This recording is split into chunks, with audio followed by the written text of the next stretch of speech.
Yuri, yaoi, a little bit of both. Whatever your preference, you've probably seen your fair share of queer relationships in anime, but more often than not, these relationships are targeted towards a straight audience, and that means a lot is overlooked in the interest of pleasing the viewer. Hi, I'm Kallie. I'm on Twitter at InkyDojiko, and this is GameSpot Universe. Last time on Anime Monday, I talked about fan service, which you can go check out.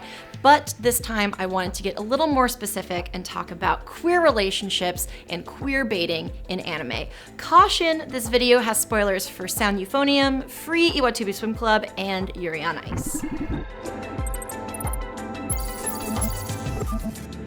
Queer baiting in Western media is when creators add homoerotic tension between characters to draw in a certain audience, usually queer people, without those characters ever actually getting together. It's always you.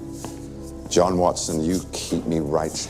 A lot of times, the show or movie will hint at a queer relationship, only to have one or both of the characters end up in a heterosexual relationship. And while bi people do exist and being in a hetero relationship isn't inherently bad, it's so widespread that viewers who are hoping to see themselves and their relationships reflected in their favorite shows just never do. In a lot of anime, though, queer relationships fall outside of the realm of queerbaiting. The most prominent and most fitting example I can think of is in Sound Euphonium, a show centered around two high school girls, Kumiko and Reina, who are in concert band together. A lot of people like it, but I found it boring, mostly because for the entire first season, it's heavily hinted that Kumiko and Reina have feelings for each other. It's purely romantic and set up to be a real relationship, and their dynamic would be interesting. The one episode I liked featured what seemed to be a date, sort of, but of course they don't end up together, and it ends up as this nothing relationship that renders the show totally flat. But Sound Euphonium is an outlier for me. It's technically easier to find queer characters in anime than in a lot of Western media, but not in a baiting sense. For example, there's a lot of popular shows that fit within the boys love subgenre that are aimed at straight female audiences called fujoshi, who often like seeing male-male relationships unfold. Those are getting more and more mainstream, especially with sports anime, and these kinds of shows are different in that they aren't trying to bait gay men into watching. But similarly, the relationships in those shows are often shallow or underdeveloped, and people looking for something relatable rather than designed for a very specific purpose don't have a lot of options.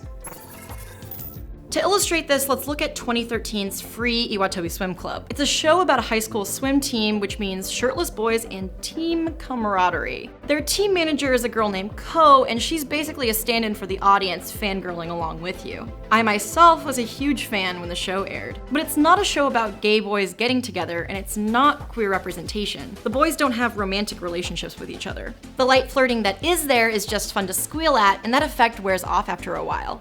I didn't even care enough to watch the second season. Contrast that with 2016's Yuri on Ice, which seems similar to Free on the surface. It's about ice skaters and starts out pretty heavy on the boy-on-boy flirting, so it very quickly gained tons and tons of dedicated fujoshi fans. But unlike Free, Yuri on Ice is actually about the romantic relationship between two men, Yuri and Victor. It's a rare series that develops a healthy adult relationship between two men, while also being fun to obsess over, which I definitely did when it was airing. There's a long way to go before queer relationships become more normalized in anime, and Western media for that matter. But of the three shows discussed here, I'd like to see more relationship like Yuri and Victor's over Reina and Kumiko's or any of the boys in Free. Not only is it a better representation of real-life people, it also makes for a more interesting show that a lot of people can get invested in, without feeling empty or robbed of something.